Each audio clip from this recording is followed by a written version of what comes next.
السلام علیکم ملګرو څنګه یې ښه امید به کوم چې ښه بیا یو پیاله د رضا ټي وي چینل نه تاسو سره یو نیغ په نیغه نن به د بازار دانش صاحب په باره کې یو څو د هغه په هکله خبرې اترې کوو. نن سبا چې کوم شاعران دي هغوی د هغه په طرز باندې لګیا دي، د هغه په طرز باندې خپل شعرونه جوړي لګیا دي، خو د بازار دانش صاحب د چې الله تعالی کوم علم ورکړی دی هغه د پښتنو کلچر او ثقافت دا ټول هغه سټډي کړي دي. د هغې نه پس چې کوم دی نو هغه شاعري کې یوز کي. نو څنګه د بازار دانش صاحب په باره کې ورته څه وایي دا نن سبا چې کوم شاعران دي د هغه طرز یوز کي،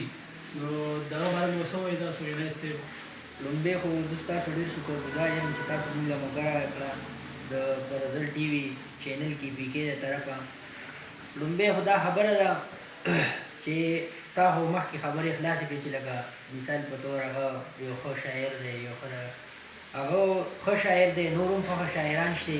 خو نن سبا که تاسو خیال وکړئ نو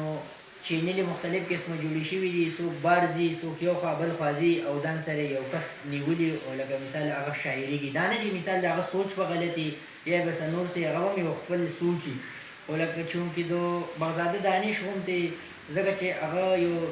پړه لیکه کس دی، بل دا چې هغه یو شي مثال په طور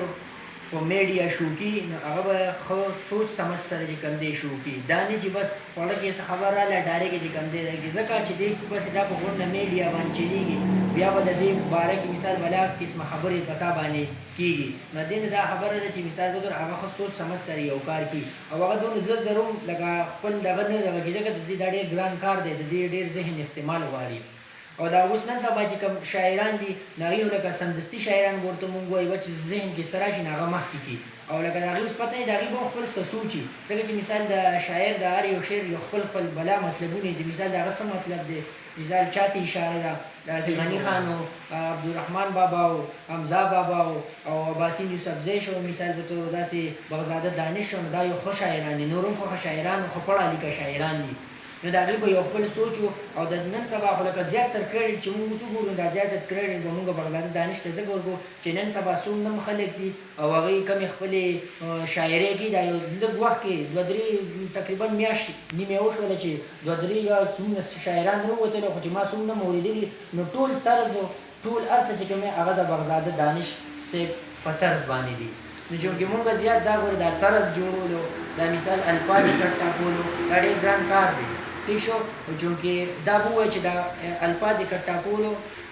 چې کوم شاعري کې کوم شاعران دي دا د دوی خپل دي، دا کریډټ به دې ته ورکړو. او چونکې دا دي چې کوم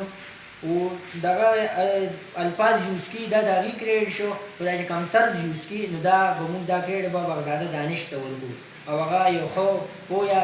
پروفیسر دی او خدای پاک چې کوم دی سره زمونږ د څومره شاعران دي هغوی تل او آباد لري. آمین آمین. خدای دې په علم کې اضافه وکړي. بلکل ستاسو خبره صحیح ده، واقعي خبره ده. تاسو چې کومه خبره وکړه بلکل بغداد دانش چې کوم الله تعالی ولا ذهن ورکړی دی یو ډېر کریټیو ذهن دی، تخلیقي ذهن ورته خدای پاک ورکړی دی او الله دې ورته ډېره کامیابي ورکړي. ځکه چې داسې لیکلي کړي دي، داسې نظمونه ویلي دي چې هغې کې زمونږ د پښتنو هغه ټول کلتور او ټول نچوړې په هغې کې راایښتلې دي. داسې لکه نشهزاد صاحب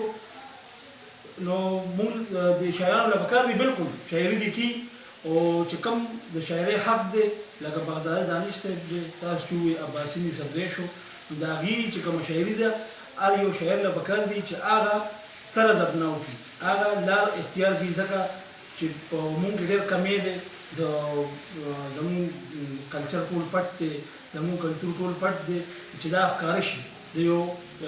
د شاعر لکه څنګه بغداد دانش صاحب او یا عباسین یوسفزی دا مین پوینټس ونیولو او پروګرامونه کېږي. باچا خان مرکز کې داسې نور ځایونو کې یو ای ټي یونیورسټي انجینر ټیکنالوجي کوم دا پېښور یونیورسټي داسې غټ غټو دغه کې چې کوم دی نو زموږ غټ غټ پروګرامونه وشو ماشاءالله. بغداد دانش صاحب اوچته شوله بلکل. ستاسو ډېره مننه کوو. د دې نه پرې اترې وشوې، اوس به د شهزاد صاحب نه د هغې باره کې تپوس کوو چې د شهزاد صاحب ستاسو څه خیال دی. څنګه یې ښه یې؟ صحت هم ښه دی؟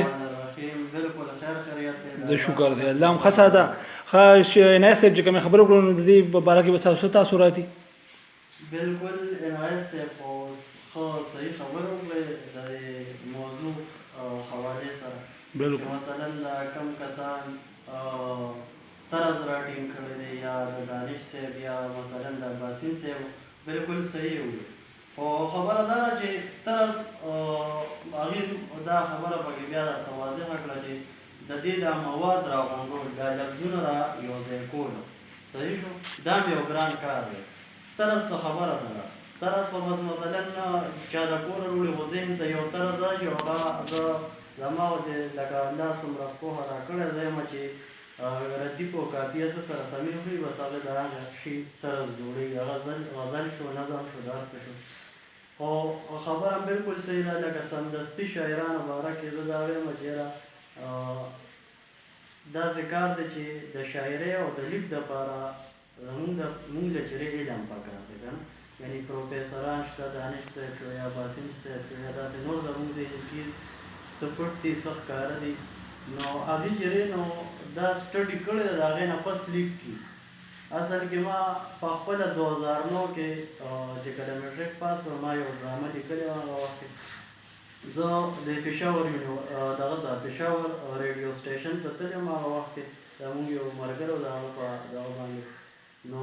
هلته کې ما یو پروګرام کې بیا حصه واخیستې وه هلته کې زمونږ ملاقات چې کوم دی زما او تره مې او دغه ملګری نو سید شهزاد باچا شهزاد صاحب سره شوی چې هغه هلته کې یو پروګرام پوسټ کوم هغه ټایم کې یو پروګرام چلی چې د وړو مونږ بهادران یو د دې په نوم نو هغې کې ما حصه واخیستې او بیا ما چې کوم خپل لیک کړی و هغه مې وړی و هلته هغې ته مې هم خو نو هغې مې بالکل ټیک دی څه غلطۍ ملطۍ دي هغې پکې راته وباسلې او بیا ما د هغې دا یو مشوره راکړه چې هغه زما انشاءالله تر مرګه پورې یاد وي او یو ښه ډایرکشن یې هم د هغه ځای نه ما له چینج شو ما هغه ټایم کې صرف فرش میټریک پاس کړی و هغه وایي چې سته لا ډېر ماشوم یې دې ټایم کې نه ستا د لیک دی نه ستا مثلا د داسې څه پرفارمنس دی چې لکه مثلا ته یو دغه وکړې دې څیزونو کې لا انټرست مه اخله ته داسې کار وکړه چې ته تعلیم وکړه مثلا هغه په خپله وایي چې مثلا ما څه 3 که 4 ایم ایم مې وکړه او یو مې اوس بیا ایډمیشن کړی دی صحیح شو او کوم ځکه چې د لیک دپاره زما و چې څومره ذهن کې زه یم یاره مثلا 4-5 سبجیکټ دا ویل لازمي یعنې پښتو اردو او اردو شوه او فارسي شوه او انګلیش شو دا زموږ دپاره لکه دا 4-5 سبجیکټ دا لازمي وي ځکه چې اوس ته لفظونه راولې نو د کوم ځای نه دا داسې چې مثلا د کمکلو په شان دا فرمان کسکر شو یا دغه شو دې په شان خپل قوم شرمول دي صحیح شو خو هغه خو ماشوم دی زموږ خلک یې غلط استعمال کړي او د خپلو چینل او د سوشل میډیا لپاره د هغه ذهن دومره ځکه چې هغه وي تقریبا چې زه 5م په اوم جومات کې سبق وایم که نه نو د اوم جومات د ماشوم به څه ذهن وي نو دا د خلکو ډېر غلط طرف ته اړولې بل دی اوس ډرامه هم تقریبا جوړي ما په دې فیسبوک په یوټیوب باندې وکتل چې هغې کې تقریبا ایکټینګ وکړي نو دا بس زه ډېر غلط ګایډلاین هر چا ورکړی ډېر غلط تباهۍ طرف ته ځم صحیح شو زه نه خپل تعلیم چې شو یا دا زمونږ په لکه زمونږ چې کوم مین کار دی نه هغه زمونږ دین اسلام دی قرآن مجید علم دی د دغې نه خو دې چورلټ وکړی صحیح شو لکه چې دې د اوس نه دې ډرامو فلمونو ګانو دې څیزونو ته وړاندې دې د قرآن مجید د سبق نه ووت بل دا شاعري شو یا دا لفظونه شرمول شو نو دغه مزد خلک وي فن دی دغه مثلا د مشغولتیا دپاره بس دغه صحیح ده خو د ډرامو ګانو فلمونو دې ته وتل نه پته او نور زمونږ چې کوم شاعران وایي هغې ته زمونږ بالکل زمونږ زړه کې ځای دی زمونږ مشران دي سینیر هم دي او مونږ ورته اوچت نظر وو که هغه یو شاعر دی خو چې سم لیک کړي حقیقي لیک کړي لړل ته پلي وي بالکل صحیح خبره دی مننه الله مو خوشحاله کړه شهزاد صاحب هم خبرې وکړلې دي چې کومې خبرې یې ترې وکړې نو بالکل لکه د انګلیش شوه اردو شو پښتو شوله او عربي لینګویج شو نو دې کې دا وي چې دې کې سړي ته ډېر زیات علم حاصل شي بل په هر یو معنی باندې پوهېږي انسان او په هر یو لفظ باندې پوهېږي نو دا خبرې صحیح دي اوس دې وخت کې دا وخت ماښامې دی او ډېر ښکلی موسم دی ماشاءالله او دعا به کوو چې الله دې شین کړي ځکه چې زمیندار لګیا دی کر ونډۍ شروع کړې ده نو زما زه به په دې باندې ستاسو نه اوس اجازت غواړم خو ګزارش همدا دی چې څنګه موسم انجوی کوئ نو داسې زموږ دا ویډیو هم انجوی کړئ ویې ګورئ او لایک یې شیر یې کړئ کمنټ یې کړئ او انشاءالله د دې نه پس به هم ښکلې ښکلې ویډیوګانې به هم درځي په رزل ټي وي چینل باندې موږ به تاسو سره یو موږ ستاسو نه غواړو اجازت والسلام